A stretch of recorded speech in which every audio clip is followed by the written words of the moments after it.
Pues por eso no sé si... ¡Chamacos! ¡Chamacos! Estábamos hablando aquí de cosas importantísimas para el país. Pero a propósito de ello, ya está la mesa económica en la mesa. Pedro Tello. Broso, buenos días. ¿Cómo estás? Qué gusto. José Luis de la Cruz. Muy buenos días. Hola, José Luis. Pedro, hemos pasado... mesas económicas, creo que llevamos bastantes mesas económicas, afortunadamente. Y creo que estamos llegando ya en cuestiones del país, no sé la opinión de ustedes, pero hay quienes ya empezamos a ver cuestiones terminales en este asunto. Ustedes han estado advirtiendo, ustedes han estado llamando la atención con respecto a cosas, se han ido adelantando no solamente a los hechos en sí, sino hasta las intenciones en algunas ocasiones. Y quisiera que me confirmaras o me desmintieras esta percepción de que empieza a apestar en Dinamarca.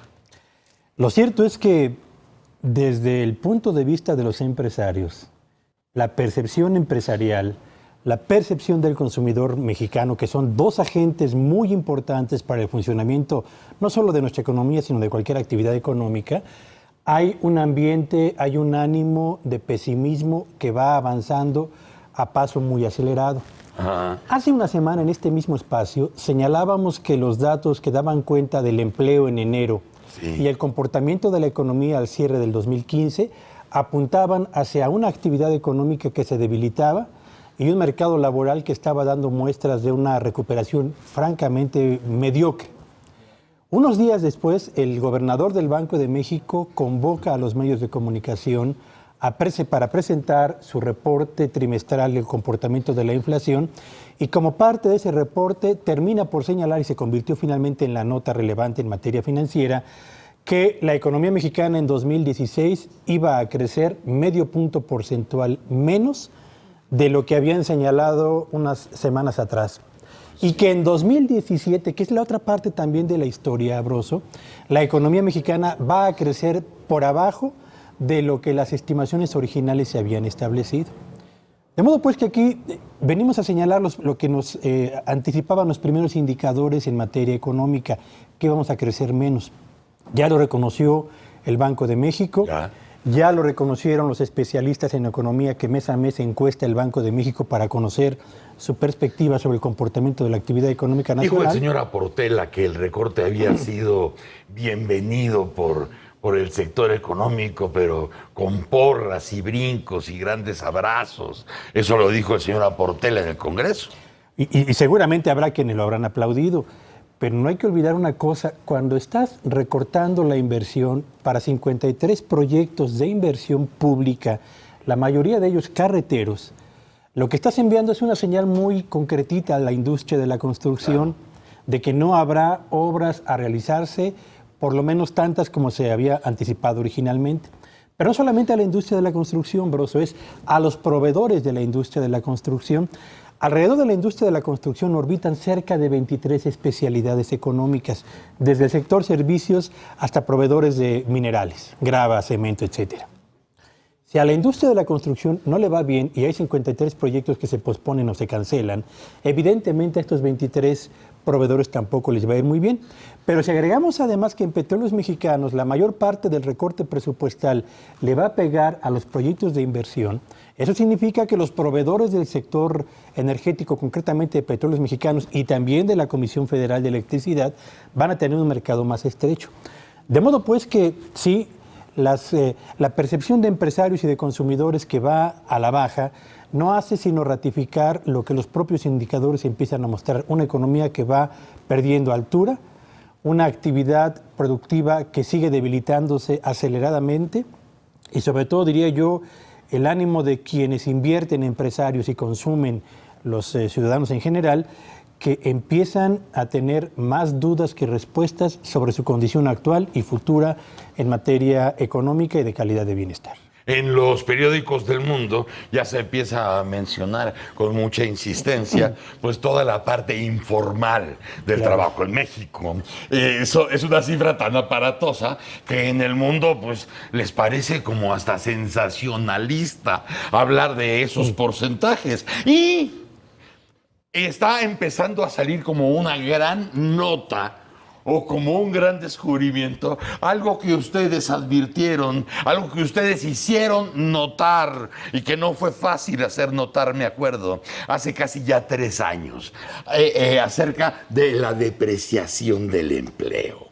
Hoy empiezan a salir las listas y empiezan a salir así los papeles de este tamaño que muestran y demuestran cómo se ha depreciado el empleo. Se han creado tantos y sirven para maldita la cosa, porque en vez de estar cobrando con dignidad, están cobrando todo lo contrario, y ustedes lo advirtieron desde que surgió la reforma laboral. Lo primero que dijeron fue eso. Estábamos aquí platicando con Javier Lozano. Entonces senador y previamente secretario del Trabajo. Exactamente, de ese punto donde él sostenía la contraparte y ustedes hablaban de la depreciación del empleo, y hoy, después de 3 años, ya es nota, ya se descubrió, ya se dice en los espacios noticiosos y económicos.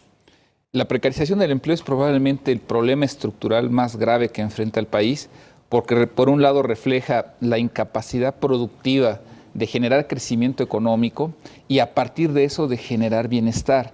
En realidad, esta medición que genera el Coneval, este instituto, este consejo encargado de evaluar las políticas públicas, nos plantea bien claro, desde 2007 ha avanzado lo que llamamos precarización laboral. ¿Qué es esto? No nada más es que la gente tenga empleo, sino que además tenga un ingreso suficiente para poder ganar bien. Y cuando tú te vas a revisar esto a nivel estatal... Que hasta lo dijimos, parece que nada más quieren que la gente se emplee, aunque no le alcance para comer, pero que aparezca en las listas que se están creando empleos. Y de hecho, justamente en la gráfica que tenemos al fondo ahorita, nosotros lo que podemos ver es en dónde comenzó esta precarización fuerte del empleo vinculada con el crecimiento económico. Si nosotros vemos esta gráfica, y si ahorita, la primera pregunta que tenemos que hacernos es, ahorita tenemos la sensación de que el país no está avanzando o no está avanzando lo que se requiere. Bueno, pues resulta que en los primeros 3 años de la actual administración la economía en promedio ha crecido 2%. Pero si para esa primera mitad de sexenio vemos las dos administraciones previas, resulta que las cosas estaban peor. Es decir, en realidad se ha gestado esta pérdida de fuerza laboral, de bienestar laboral, desde al menos lo que va de este milenio, sin dejar de lado lo que ocurrió en los años 80 con esa terrible crisis llamada década perdida. ¿Esto de qué nos habla? En realidad es un problema estructural que tiene el país y que ahorita se está manifestando con la mayor fuerza y que, como mencionaba muy bien Pedro, el problema ahorita no es nada más que la administración no ha sabido aprovechar ese crecimiento que es ligeramente mayor que el de los sexenios previos, sino hacia dónde vamos, y las cifras no son nada halagadoras. Las propias finanzas públicas, lo que nos reflejaron en enero fue una caída en la inversión física de más de 30%, es decir, antes del anuncio del recorte, ya se había aplicado una contracción muy fuerte en lo que es la parte productiva del gasto de gobierno. Tenemos unas exportaciones que volvieron a caer. Ayer se anunciaba sector automotriz una caída de más de 4% y también caída en sus exportaciones. La confianza del consumidor se contrajo, la confianza de los empresarios en manufacturas, en construcción y en comercio, 2 meses consecutivos en que todos sus componentes van en retroceso, pero hay 2 que preocupan mucho. Uno es el momento para invertir. Los empresarios sienten que no es el momento, y lo otro, la situación futura del país. Cuando nosotros empezamos a juntar todo este mosaico de las primeras cifras y le agregamos lo que pasa a nivel internacional, hace unas horas se dio a conocer, las exportaciones de China vuelven a caer 20%, por segundo mes consecutivo ya a doble dígito, y eso, el mensaje que nos envía vía Estados Unidos es: los socios comerciales más importantes de China se están debilitando. fundamentalmente a través de las manufacturas, y eso nos va a llegar. En resumen, ¿qué nos plantea?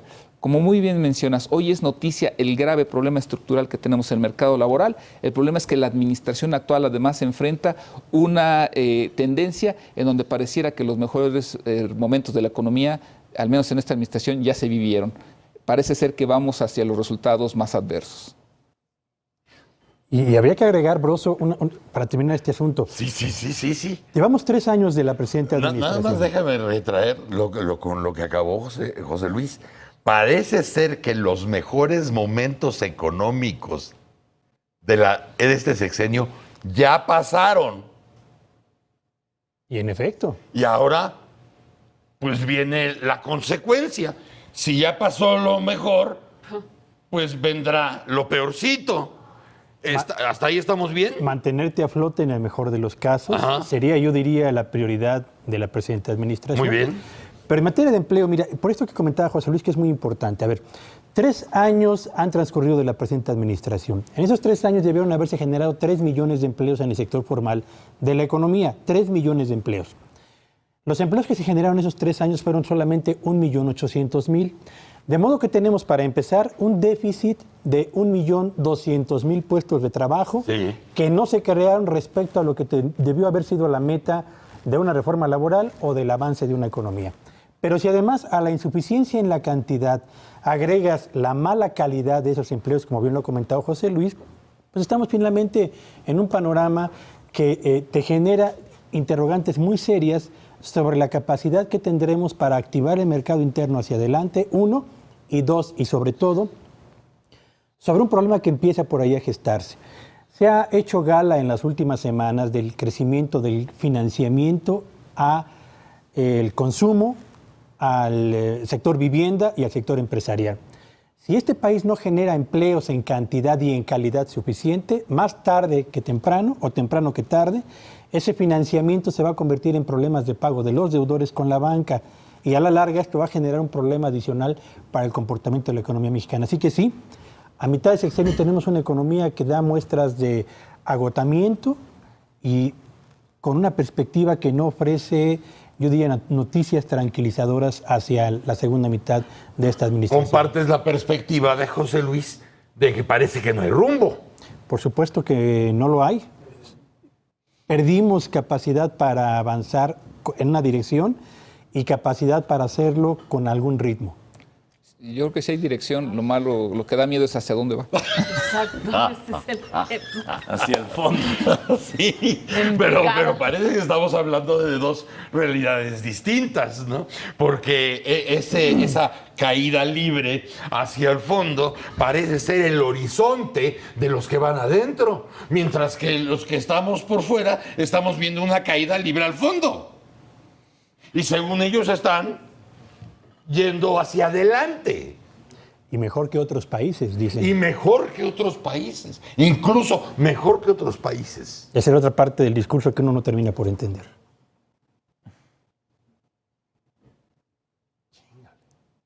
Nada halagüeño el futuro. No. Y nos quedamos entonces con este pensamiento, con esta reflexión que dijo José Luis y que apoya a Pedro. La mejor parte de la cuestión económica de esta administración ya pasó. Hay una frase que dice, lo mejor está por venir. Normalmente uno pensaría en esto, pero con el planteamiento que hace ahora José Luis queda muy claro que... ¿Por qué no fueron capaces de mejorar esa posibilidad? Yo creo que el problema de fondo fue, estructuralmente, no se hicieron los cambios adecuados para enfrentar una coyuntura que nunca hubo un plan B. Todo se apostó a la reforma energética y pareciera ser que nadie se preguntó ¿y qué pasa si el sector energético no funciona?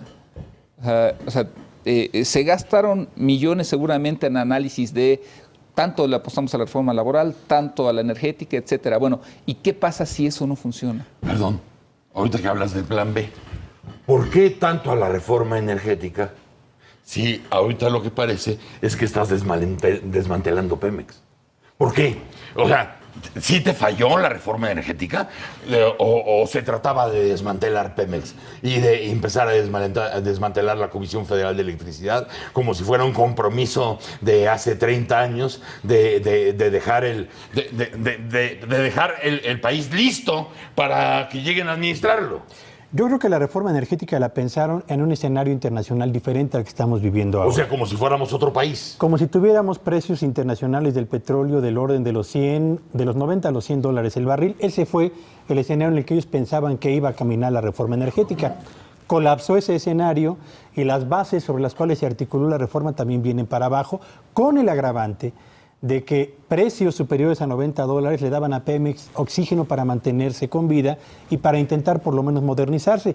Pero con precios de $30 como los que prevalecen ahora, a Pemex le falta oxígeno, al gobierno le faltan recursos y a la reforma energética piso para seguir adelante. Oye, estoy de acuerdo que cualquiera de nosotros podríamos habernos ido con la finta de pensar que $100 era el precio del barril del petróleo, pero profesionales que además fueron hasta premiados por revistas económicas, instituciones serias, que no supieran que los $100 era un precio ficticio por precio del barril, que realmente el precio real está en $10, si bien nos puede ir, sabiendo que estaba sobrepagado a $110. Los supuestos a partir de los cuales se articulaban la reforma energética ya no están presentes en este momento y consecuentemente la ruta que se decidió seguir por ese camino está ahora plagada de hoyos y de abismos que no pueden resolver en el corto plazo. Broso. Gracias, Pedro. A ti. Pues gracias, mano. Pues gracias, mano. Por las buenas noticias. Muchas gracias, mano. No tienes de qué. Oiga, chamacos, 8 de la mañana con 14, vamos a un corte y regresamos. ¡Órale!